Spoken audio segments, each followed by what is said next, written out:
የተለያዩ የዝውውር ጉዳዮችን ወደ እናንተ ልናደርስ እነሆ ዛሬም በድጋሚ ተገናኘን። ስለምታደምጡን ስለምትከታተሉን ቆይታችሁ በሙሉ ከኛ ጋርም ስለሆነ እጅጉን ከልብ አድርገን ነው የምናመሰግነው። በዛሬ ፕሮግራማችን ሰፋ ያሉ የዝውውር ጉዳዮችን ወደ እናንተ እያደረስን ቆይታን እናደርጋለን። አሁን ትልልቆቹ የአውሮፓ ክለቦች በዝውውር ጉዳዮች ላይ በንቃት እየተሳተፉ ይገኛሉ። እኛም ዛሬ ከጠዋት ጀምሮ ሲወጡ የነበሩ ትልልቆቹ የአውሮፓ ሚዲያዎች ያወጧቸውን የዝውውር ጉዳዮች እየቃኘን ነው ቆይታን የምናደርገው ከአርሰናል ጋር፣ ከቼልሲ ጋር፣ ከማንቸስተር ሲቲ፣ ከማንቸስተር ዩናይትድ፣ ከሊቨርፑል፣ ሪያል ማድሪድ፣ ባርሴሎናን ጨምሮ ሌሎችም የአውሮፓ ታላላቅ ክለቦችን የተመለከቱ የዝውውር ጉዳዮቻቸውን እየዳሰሰን ቆይታን የምናደርግ ይሆናል። እስከ ፕሮግራማችን ፍጻሜ አብራችሁኝ እንድትቆዩ በአክብሮት ጋብዛለሁ። ወደ ቀዳሚው ርዕሰ ጉዳያችን እናምራ። ሚኬል አርቴታ አዲስ አጥቂ የመፈለግ ስራውን እንደቀጠለ ሲሆን አርሰናል በዚህ ሳምንት የፓሪስ ሰን ዠርሜኑን አጥቂ ብራድሌይ ባርኮላን ለመፈለግ የሚያደርጉት ጥረትን ከፍ ያደርጋሉ ተብሎ ይጠበቃል። ከሞርጋን ሮጀርስ ቀጥሎ እንደ ቢቢሲ ዘገባ ከሆነ አርሰናሎች ባርኮላ በዚህ ክረምት ሊለቅ እንደሚችል ፍንጭ አግኝተዋል። ይህም ደግሞ የቅጥር ቡድናቸው ፈረንሳዊውን ዓለም አቀፍ ተጫዋችን በቅርበት እንዲመለከቱትና ስካውት እንዲያደርጉትም እንዳደረጋቸው ነው የተነገረው። በተለይ ባለፈው በነበረው ጨዋታ ላይ በተለይ በ32ኛ ዙሩ ጨዋታ ላይ ጎል ማስቆጠሩን እናስታውሳለን። ባርኮላ ጥሩ የሚባሉ ነገሮችንም በዚህ ዓለም ዋንጫ ካሳለፉ የፈረንሳይ ብሔራዊ ቡድን ተጫዋቾች መካከል አንደኛው እንደሆነ ይነገራል። ፈጣንነቱ፣ ሜዳ ላይ ያለው እንቅስቃሴና እየተረጋጋ የግብ አጨራረሱ በጠንካራው የፈረንሳይ ብሔራዊ ቡድን አቋም ውስጥም ጎልቶ እንዲታይ ካደረጋቸው ተጫዋቾች መካከል አንደኛው ነው። ዘጋርዲያን እንደዘገበው የተለየ እንቅስቃሴን ያደርጋል ተብሎ ይታሰባል። አርሰናል በዚህ ተጫዋች ላይ በተለይ አርሰናል ምንም ጥያቄ የለውም ቅድሚያ የሚሰጠው ለአስተን ቪላው ኮከብ ሞርጋን ሮጀርስ እንደሆነ ይነገራል። ነገር ግን ባርኮላም አሁን ላይ እንደ ዋና እጩ ሊታይ የሚችልበት እድሉ ሰፊ ነው ተብሏል። ምንም እንኳን የሁለቱም ተጫዋቾች ዋጋ እጅግ በጣም ውድ ነው ተብሎ ቢታመንም ሮጀርስ በዚህ ክረምት ከአርሰናል ዋና የአጥቂ ኢላማዎች አንደኛው ሆኖ ይቀጥላል። ነገር ግን ትልቁ ችግር የአስተን ቪላ እየጠየቀ የሚገኘው የዝውውር ዋጋ ነው። የቅርብ ጊዜ ዘገባዎች እንደሚጠቁሙት ከሆነ አስተን ቪላ እንግሊዛዊውን አጥቂም በ130 ሚሊዮን ፓውንድ አካባቢ ነው የሚገምቱት። ይህም ደግሞ ማንኛውም ዝውውር እጅግ አስቸጋሪ እንዲሆንም ያደርገዋል ተብሎ ነው የሚታሰበው። ቶክ ስፖርት እንደዘገበው ከሆነ ይህ ቁጥር በጣም ትልቅ እንቅፋት ሊሆን እንደሚችል ይገምታል። እዚህ ጋር ነው እንግዲህ ባርኮላም ትኩረትን ሊስብ እንደሚችል እየተነገረ የሚገኘው። ከሮጀርስ ጋር ተመሳሳይ እድሜ ነው ያለው። በፓሪስ ሰን ዠርሜን እና በፈረንሳይም ልምድ አለው። እንዲሁም ደግሞ የተለየ የአጥቂ መገለጫንም ይሰጣል ተብሎ ይታመናል። ሮጀርስ ይበልጥ ጠንካራና መሀል ሜዳ ላይ ሊሰራ የሚችል ሲሆን ባርኮላ ግን ፈጣን፣ በክንፍ መስመሮች ላይ ተፈጥሯዊ ችሎታ ያለው እናም በአንድ ለአንድ ደግሞ ሁኔታዎች ላይ በቀጥታ ወደ ግብ የሚሄድም ተጫዋች ተደርጎ ነው የሚቆጠረው።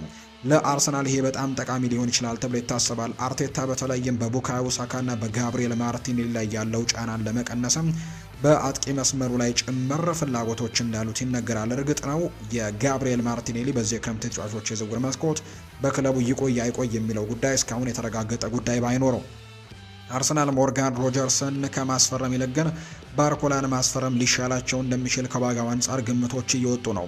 ቪላ ለሞርጋን ሮጀርስ የጠየቁትን ዋጋ ለመቀነስ ፈቃደኛ ካልሆኑ ባርኮላ ይበልጥ ተመጣጣኝ ግዢ ሊሆን እንደሚችል ይታመናል። ምንም እንኳን ፓሪስ ሰን ዠርሜንም እዚህ ተጫዋች ላይ ከፍተኛ የሚባል ገንዘብ እየመደበበት ቢሆንም ሮጀርስ ድንቅ ተሰጥኦ ነው ያለው። ነገር ግን በ130 ሚሊዮን ፓውንድ ትልቅ ሪስክ ይኖረዋል። አርሰናል ትልቅ ምኞት ሊኖራቸው ይገባል። ነገር ግን ለተጠባባቂ ተጫዋቾችና ለመሃል ሜዳ በጀታቸውን መጠበቅም ይኖርባቸዋል ተብሎ ይታሰባል። ባርኮላም ርካሽ አይሆንም። ነገር ግን ፓሪስ ሰን ዠርሜን በእርግጥም ለመሸጥ ክፍት ከሆኑ አርሰናል የተሻለ ዋጋ ሊያገኙ ይችላሉ ተብሎ ይጠበቃል። በስዊድን ላይ ያስቆጠረው የዓለም ዋንጫ ግብም ፍላጎቱን ይበልጥ ሊጨምረው እንደሚችል ይነገራል። የአርቴታ ስርዓት እንደሚመጠን ካመኑ የዝውውር ገበያው ይበልጥ ተወዳዳሪ ከመሆኑ በፊትም በፍጥነት ሊንቀሳቀሱ የሚችሉበት ዝውውር ይሆናል ተብሎ እንደሚጠበቅ ነው የመረጃ ምንጩ ይፋ እያደረገ የሚገኘው። ቤን ጃኮብስ ባወጣው የዝውውር መረጃ መሰረት ማንቸስተር ሲቲ የሊዮኑን አማካይ አዩብ ቦአዲን ለማስፈረም በሚደረገው ሩጫ ከተቀናቃኞቻቸው የተሻለ እድል ያላቸው ይመስላል። እንደ መረጃ ምንጮቹ በተለይ በቶክ ስፖርት ላይ እንደወጣው መረጃ ስንመለከትም ጋዜጠኛው ሊል አዩብ ቦአዲን ቢያንስ ለአንድ ተጨማሪ ውድድር ዘመን ማቆየት እንደሚፈልጉ፣ ስለዚህም ለሚቀጥለው ክረምትም ዝውውር መስማት ፍቃደኛ ለሆኑ ክለቦች የተሻለ የዝውውር ሁኔታዎችን ለማቅረብ ዝግጁ መሆናቸውን ገልጸዋል። ቤን ጃኮብስ በአዩብ ቦአዲ ላይ ከፍተኛ ፍላጎቶች እንዳለ፣ ነገር ግን በአሁኑ ሰዓት ማንቸስተር ሲቲ ተጫዋቹን ለማስፈረም ሌላ ዓመት ለመጠበቅ ፍቃደኛ በመሆናቸው ቀዳሚ እንደሆኑ እየተነገረ እንደሚገኝ ነው የተናገረው። የሞሮኮው አዩብ ቦአዲ ሲቲ በቅርበት እየተከታተሉ ያለ ተጫዋች ነው። ማንቸስተር ዩናይትድም እንደሚፈልገው ይነገራል። ቼልሲና አርሰናልም እንዲሁ ባየር ሚኒክም ተጫዋቹን በክትትል ዝርዝራቸው ውስጥ እንዳስገቡት ነው ቤን ጃኮብስ የሚናገረው። ይህ እንግዲህ በጣም አስገራሚ ሊሆን ይችላል ተብሎ ይታሰባል። ሊል ለመሸጥ ዝግጁ ናቸው፣ ነገር ግን ለ2027 የሚደረግ ስምምነትን ይመርጣሉ። ማንቸስተር ሲቲ ለውሰት ወይም ደግሞ ለቅድመ ስምምነት ለመወያየትም ፍቃደኛ መሆኑን አሳይቷል። ይህም ደግሞ ተጫዋቹ ለሌላ አንድ የውድድር ዘመን በሊል እንዲቆይም ያስችለዋል ተብሎ ነው የሚታሰበው።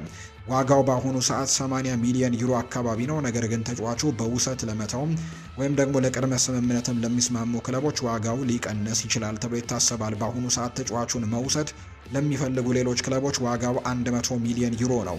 ስለዚህም ይህ ጉዳይ በትኩረት የሚጠበቅ ሊሆን እንደሚችል ነው የተገመተው። በአሁኑ ሰዓት ሲቲ መሪ እንደሆኑ ይነገራል። ይህ ተሰጥኦ ያለው ወጣት አማካይም ወደ ኢቲሃድ ስቴዲየም ለመሄድ መፈተኑ የሚጠበቅ ነው የሚሆነው። ነገር ግን አርሰናል እና ማንቸስተር ዩናይትድ ይህንኑ አማራጭ ለሊል የሚያቀርቡ ከሆነ የዝውውር ውይይቱ ሊቀየር እንደሚችል ይገመታል። ሲቲ ኤሊዮት አንደርሰንን ማዘዋወራቸውና ኤንዞ ማሬስካንም በቡድን ውስጥ ሮድሪ መኖሩ በአዩብ ቦአዲ በመደበኛነት የመሰለፍ እድል እንዲያገኝ ሊያደርገው ስለማይችል ሌሎች አማራጮችን ሊመለከት እንደሚችል ነው የሚነገረው። ቤን ጃኮብስ እንደገለጸው ማንቸስተር ሲቲ ሳንድሮ ቶላኒን በክትትላቸው ላይ መሆኑን በመሃል ሜዳው ላይ ያላቸውን ጥልቀት ይጨምራል ተብሎ እንደሚታሰብ ነው የተነገረው። አርሰናል በዴክላን ራይስ፣ ማርቲን ዙቤሜንዲ፣ ማይልስ ሉዊስ ስኬሊ ጠንካራ አማካዮች ያሏቸው፣ ከዛ ውጪ የብሩኖ ጊማሬሽንም ዝውውር ለማድረግ በጣም ጥሩ እድል እንዳላቸው ይነገራል። ስለዚህም አዩብ ቦአዲ በመደበኛነት የመሰለፍ እድል ሊያገኝ የሚችለው በማንቸስተር ዩናይትድ ሊሆን እንደሚችል ይነገራል። ማንቸስተር ዩናይትዶች ካሴሜሮን በኮንትራት ማለቅ አጥተውታል።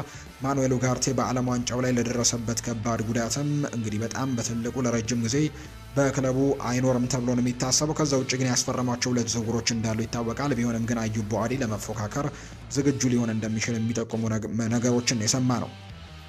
ሊቨርፑል አዲስ የክንፍ መስመር ተጫዋች ፍለጋ ወደ ፈረንሳይ እያመራ ሲሆን የሊሉን አጥቂ ማቴዎስ ፈርናንዴስ ፓርዶን ከግምት ውስጥ ከሚገቡት ስቦች መካከል አንደኛው ሆኖ ብቅ ብሏል።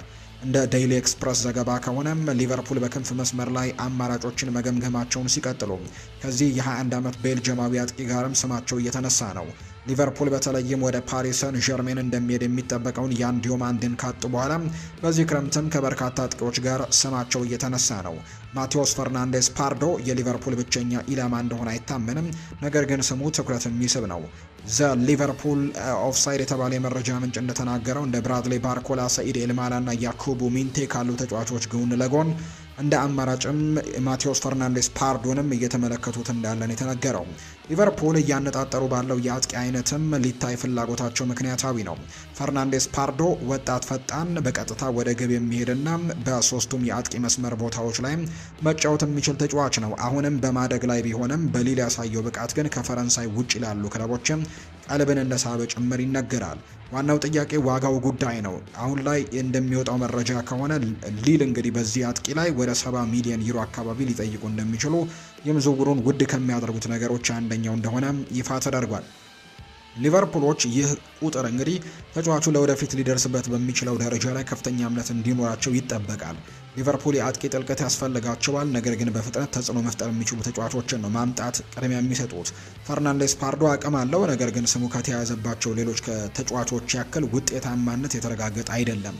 ሊቨርፑል ቤልጅማዊውን በዝርዝራቸው ውስጥ ማቆየታቸው ትክክል ነው። ፈርናንዴስ ፓርዶ ሊቨርፑል በቅርበት ሊከታተሉት የሚገባ ተጫዋች ነው፣ ነገር ግን በችኮላ መግዛት የለባቸውም።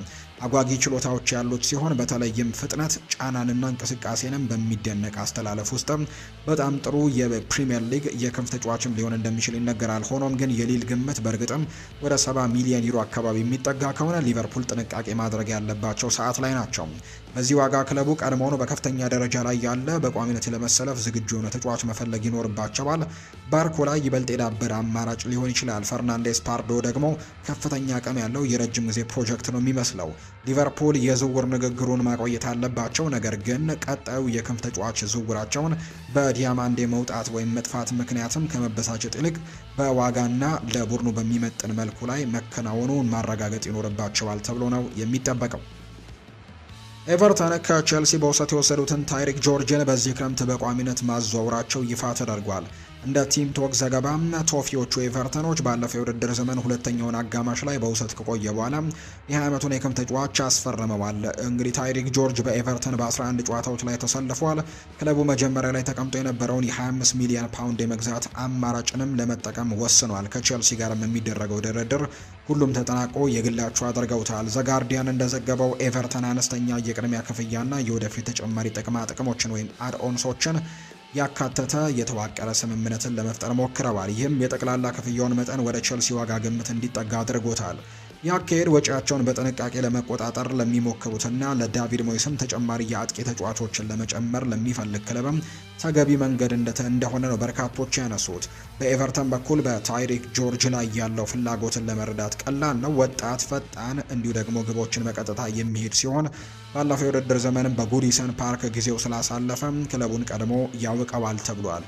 የመታወቅ በተለይም አሁንም በማደግ ላይ ላለና መደበኛ ከፍተኛ የጨዋታ እድሎችን ለሚፈልግ ተጫዋችም በጣም አስፈላጊ ነው። በሌላ በኩል ቼልሲ ሌላ ውሳኔ መወሰን ይጠበቅባቸዋል። ቡድናቸው በወጣት አጥቂ ተሰጥኦዎች የተሞላ በመሆኑ ታይሪክ ጆርጅ በስታንፈርድ ብሪጅ በቋሚነት የመሰለፍ እድልን ለማግኘትም ሊቸገር ይችላል። ወደ ኤቨርተን የሚደረግ ቋሚ ዝውውርም እርሱን በጣም ግልጽ የሆነ የስራ እድል እንደሰጠው ነው የሚታመነው። ለቼልሲም ገቢን እንዲያገኙ አድርጓቸዋል። ቶፊዎቹ ሌሎች የዝውውር ስራዎችንም እየሰሩ ሲሆን ዘጋርዲያን እንደዘገመው ከሚድልስቦሮ አማካይ ሃይደን ሃኪን ጋርም በተደረገው ድርድር መሻሻል ታይቷል። ይህም ኤቨርተን የቅድመ ውድድር ዘመን ዝግጅቱን ከመጀመሩ በፊትም ስራዎችን በፍጥነት ለመጨረስ እየሞከሩ መሆኑን የሚያሳይ ነው። ኤቨርተን የዝውውሩን አወቃቀር በትክክል መምራት ከቻሉ ይህ ብልህ ግዢ ሊሆን እንደሚችል በርካቶች ያምናሉ። ታይሪክ ጆርጅ ገና ሙሉ ብቃት ላይ የደረሰ ተጫዋች ባይሆንም ኤቨርተን በክንፍ መስመሮች ላይም እንዲሁ አጥቷቸዋል የነበሩትን ፍጥነትን እና በራስ መተማመንም ይዞ እንደሚመጣ ነው የሚነገረው። ዋናው ነገር ከመጠን በላይ ዋጋ አለመክፈል ነው። 25 ሚሊዮን ፓውንድም ገና ችሎታ እያሳየ ላለ ተጫዋችም ትልቅ ቁርጠኝነት ስለሆነ ተጨማሪ ጥቅማ ጥቅሞችን ያካተተም ስምምነትም ለሁለቱም ክለቦች ተገቢ ሊሆን እንደሚችል በርካቶች ይገምታሉ። ለታይሪክ ጆርጅ ደግሞ ኤቨርተን ለማደግ ፍጹም ቦታ ሊሆን ይችላል። ለዳቪድ ሞይስም ጉልበትን፣ ጥልቀትንና የረጅም ጊዜ አቅምንም ይጨምርለታል። የዝውውር ዋጋውም ተመጣጣኝ ሆኖ ከቀጠለ በኋላ ቼልሲዎችን ተጫዋች ለኤቨርተን አሳልፈው መስጠታቸው የተረጋገጠ ጉዳይ እንደሆነ የሚጠቁሙ መረጃዎች ናቸው ይፋ የተደረጉት። ቤን ጃኮብስ ስለ አሌክስ ስኮት የቦርንመዝ ቆይታ መረጃ ሲሰጥ አርሰናልና ቼልሲ ተጫዋቹን እንደሚፈልጉት ተጠቅሷል። ይህ ተሰጥኦ ያለው የ20 ዓመት ተጫዋችም በቦርንመዝ ጥሩ አቋምን ያሳየ ሲሆን በቅርቡ ስለ አዲስ ኮንትራትም ለክለቡ ጋር መደበኛ ንግግሮችን ለመጀመር መዘጋጀቱን የተነገረው። በቶክ ስፖርት ላይ ሲናገርም ቤን ጃኮብስ እንዳብራራው ቦርንመዝ አሌክስ ስኮትን እንደሚያቆዩት ያላቸው መተማመን ከፍተኛ ነው። በዚህ ክረምት ለተጫዋቹ እስከ 80 ሚሊዮን ፓውንድ ሊጠይቁ ይችላሉ። ነገር ግን የዝውውር ዋጋው ወይም ሪሊስ ክሎዝ የተካተተበት አዲስ ስምምነት ከተፈረመ ዋጋው ሊቀንስ እንደሚችል የሚያሳዩ ነገሮች አሉ። አርሰናልና ቼልሲ ሁኔታውን በቅርበት እየተከታተሉት ሲሆን ቶትናም እንኳን ሳንድሮ ቶናሊን ማስፈረሙን ካረጋገጠ በኋላ ከውይይቱ እንደወጣ ነው የተነገረው። አሌክስ ስኮት ከእንግሊዝ ብሔራዊ ቡድን ልምምድ ከተመለሰ በኋላ ስለ አዲስ ኮንትራት ከቦርንመዝ ጋር መደበኛ ንግግሮችን አድርጓል። እንግዲህ የውድድር ዘመኑ መጨረሻ ላይ የቦርንመዝ እንግዲህ ስኮትን እንደሚያቆይ በጣም ተስፋ ሰጪ ነበሩ። አቋማቸውም እስካሁን አልተቀየረም። ስኮት እንደሚቆይ ያላቸው መተማመን ቲያጎ ፒንቶ ተጫዋቹን ለአንድ ተጨማሪ ዓመት ለማቆየትም ቢያንስ አንድ የዝውውር ዋጋ ወይም ሪሊዝ ክሎዝ በኮንትራቱ ውስጥ ለማካተት ዝግጁ መሆኑ ነው። እንደ አንቷን ሴሜኒዮ ሁኔታ በጥር ወርም የዝውውር ዋጋ ተቀምጦለት በክረምቱ በ5 ሚሊዮን ሊቀንስ ይችላል። በዚህ ሁኔታ ዋጋ ከ75 እስከ 70 ሊወርድ ይችላል ተብሏል። ነገር ግን ቦርንመዝ ለአሌክስ ስኮት በአጋማሽ የውድድር ዘመን የዝውውር ዋጋ አይኖርም። እስከ ክረምት መጨረሻ ድረስ ግን ሊቆይ የሚችልና በገበያው ዋጋም እንግዲህ ትለቃለህ ሊነግሩት እንደሚችሉ እየተነገረ ነው። እስካሁን ቦርንመዝ በ60 ሚሊዮን ፓውንድ እንደሚሸጡ አንዳንድ ፍንጮች ሰምተናል። እንግዲህ ግንዛቤው ግን እስከ 80 ሚሊዮን ፓውንድ ሊደርስ እንደሚችል ነው። ቦርንመዝ ከአሌክስ ስኮት ጋር ሳይወያዩ ስለ ሽያጭ ምንም አይነት ውሳኔዎችን አይወስኑም። አርሰናል ሲጠየቅም ቦርንመዝ ተጠባባቁ ተጫዋቹ ለሽያጭ አልቀረበም ያለው ለዚህ እንደሆነ ተነግሯል። ኤሊዮት አንደርሰን በተዘዋወረበት ከፍተኛ ገንዘብ እንዲሁም ዘ ቴሌግራፍ እንደዘገበው ከሆነ አስቶን ቪላ ለሞርጋን ሮጀርስም እስከ 130 ሚሊዮን ፓውንድ ሊጠይቁ ስለሚችሉ ይሄ ታላቅ የገበያ ለውጥን ሊፈጥር እንደሚችል ይታመናል። አርሰናል ያንን ያክል ገንዘቦችን መክፈል የሚችል ለማሰብ ያስቸግራል። ስለዚህም 80 ሚሊዮን ፓውንድ አካባቢ ያለው ስኮት ወይም ደግሞ ትንሽ ጠብቀው ቢወስዱት የተሻለ አማራጭ ሊሆን እንደሚችል ይነገራል። ለአንጻራዊነት ልምድ ለሌለው ተጫዋች ይህንን ያክል ብዙ ገንዘቦች ሊመስሉ ይችላሉ። ነገር ግን ስኮት በፕሪሚየር ሊጉ በደንብ አስደምሟል። በትልቅ ክለብ ውስጥም ለመጫወት የሚያስፈልጉት ሁሉም ችሎታዎች እንዳሉት ሁሉም ይስማማል። በተጨማሪም በሚቀጥሉት ዓመታትም ይበልጥ የማደግ ክህሎቶች ያሉት ታዳጊ ነው። ይህ ለቼልሲም የሚስብ ነው፣ ምክንያቱም ለወደፊቱ ከፍተኛ ወጣት ተሰጥኦች ላይ ኢንቨስት እያደረጉ ነው። ስኮት ወዲያውኑ ቡድኑን ለማጠናከርም ይችላል ተብሎ ይታሰባል። ዋጋው ከጊዜ ወደ ጊዜ እየጨመረ የሚሄድ ተጫዋች ነው። አሌክስ ስኮት በክረምት የዝውውር መስኮት የትኛውን ክለብ እንደሚሄድ ወይም ደግሞ ቦርነመዝ እንደሚቆይ የሚታይ ይሆናል። በዚህ ጉዳይ ላይ ተጨማሪ መረጃዎችን እንግዲህ ይወጣል ተብሎ እንደሚታሰብ ነው ዘገባዎች የጠቆሙት። ቶተናም የሞናኮን አጥቂ ፍሎሪያን ባሎገንን ለማስፈረም በሚያደርጉት ጥረት ከፓሪስ ሰን ዠርሜን እና ከቼልሲ ከፍተኛ ፉክክር ይገጥማቸዋል። እንደ ጋዜጠኛ ሳንቲያውና ዘገባ ፓሪስ ሰን ዠርሜን የመሃል አጥቂ አማራጮችን እየፈለገ ሲሆን ባሎገን በውስጣዊ ዝርዝራቸው ውስጥም ይዘውታል። የፈረንሳዩ ሻምፒዮን ለጎንካሎ ራሞስ ተተኪዎችን በመገምገም ላይ ሲሆኑ ባሎገን ለክለቡና ለሀገሩ እያሳየ ያለው ጠንካራ ብቃትም ቀልባቸውን እየሳበው ነው። እንደ መረጃ ምንጮቹ ስፐርስ ፍሎሪያን ባሎገርን ቀዳሚ የመሃል አጥቂ ኢላማቸው አድርገውታል። ቼልሲም የአሜሪካውን ዓለም አቀፍ ተጫዋችም ሁኔታ በቅርበት እየተከታተለ ነው። ለቶተናም ምንም እንኳን እስካሁን አብዛኛውን ትኩረታቸው አማካይ ለማስፈረም ቢሆንም አጥቂ ማግኘት በዚህ ክረምትም የዝውውር መስኮቱ ላይ ከቅድሚያ ተግባሮቻቸው አንደኛው ነው። ስፐርስ ለሮቤርቶ ዲዘርቢ የአጥቂ መስመር ፍጥነትን፣ እንቅስቃሴንና ቀጥተኛ የግብ ሙከራዎችን ሊያመጣ የሚችል አስተማማኝ አጥቂን ይፈልጋሉ። ፍሎሪያን ባሎገን ይህንን መገለጫ በደንብ የሚያሟላ ነው። ቀድሞ በአርሰናል አካዳሚ የነበረው አጥቂ በ2023 ሰሜን ለንደን ለቆ ወደ ሞናኮ ካመራ በኋላ ስራውን በአስደናቂ ሁኔታ መልሶ ገንብቷል። በቅጣት ምት ክልል ውስጥም ወይም በሳጥን ውስጥም ይበልጥ ስል እንደሆነ ይነገራል። በተጫዋቾች መካከል በሚደረግ ሽግግር የበለጠ በራስ መተማመን አለው። እንዲሁም እንደ አጥቂ ደግሞ ይበልጥ ኮምፕሊት የሆነ አጥቂ ተደርጎ ይቆጠራል። ለአሜሪካ ያሳየው የዓለም ዋንጫ ብቃትም ዝናውን ይበልጥ ከፍ አድርጎለታል። ዘሰን እንደዘገበው የፕሪሚየር ሊግ ክለቦች አሁን ሁኔታውን በቁም ነገር እየተከታተሉት ነው። የቶተናም ተግዳሮት ግልጽ ነው። ፓሪስ ሰን ዠርሜን ዋንጫዎችንና የቻምፒየንስ ሊግ ተሳትፎን ሊያቀርቡለት ይችላሉ። ቼልሲም የፕሪሚየር ሊግ ተሳትፎና ትልቅ ፕሮጀክት አለው። ባሎገን በእርግጥም ዋና አጥቂ ኢላማቸው ከሆነ ስፐርስ በቆራጥነት መንቀሳቀስ ይኖርባቸዋል የተባለው እንግዲህ አጥቂው ለስፐርስ ብልህ ዝውውር ሊሆን እንደሚችል በርካቶች ይገምታሉ። ባሎገን ለቶተናም በጣም ብልህ ዝውውር ይሆናል። እሱ የቅጣት ምት ክልል ሳጥን ውስጥም የፍጹም ቅጣት ምት ክልል ውስጥም በጣም ስል እንደሆነ ይነገራል። ከዛ ውጭም ክፍተቶችን አይቶ መሮጥ፣ ተከላካዮችን መጫንና የተከላካይ መስመር ጀርባ ያለውን ቦታ ማጥቃትም ይችላል። ይህም ለሮቤርቶ ዲዘርቢ ያጨዋወት ስልትም በጣም ተስማሚ ተደርጎ ነው የሚቆጠረው። የአርሰናል የቀድሞው እንግዲህ ግንኙነቱ በጋዜጦች ላይ ርዕስ ሊሆን እንደሚችል ግልጽ ነው። ነገር ግን ስፐርስ ያንን ጫጣታ ችላ ሊሉት ይችላሉ። ዋናው ነገር ቡድኑን ይሻሻል እንደሆነ ነው። ይህም በቁርጠኝነት በእንቅስቃሴ ላይ ሊያደርጉት እንደሚችሉ ነው የተነገረው።